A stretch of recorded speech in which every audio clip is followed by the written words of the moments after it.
सारणासाठी गॅसवर कढई ठेवून 1 चमचा तूप घालून नारळाचा चव घालायचा.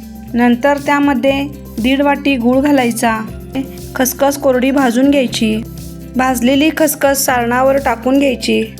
त्याच पॅनमध्ये 1 चमचा तूप घालून काजू बदामसुद्धा हलकेसे परतून घ्यायचे आणि सारणामध्ये घालून घ्यायचं.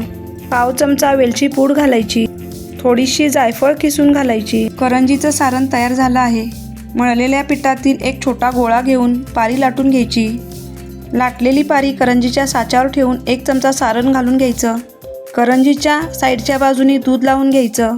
साचा बंद करून बाजूनी एक्स्ट्राचा भाग काढून घ्यायचा. तयार झाली आहे करंजी. गॅसवर तेल तापायला ठेवून करंज्या मिडियम गॅसवर तळून घ्यायच्या. हलक्याशा लालसर झाल्या की करंजी काढून घ्यायची.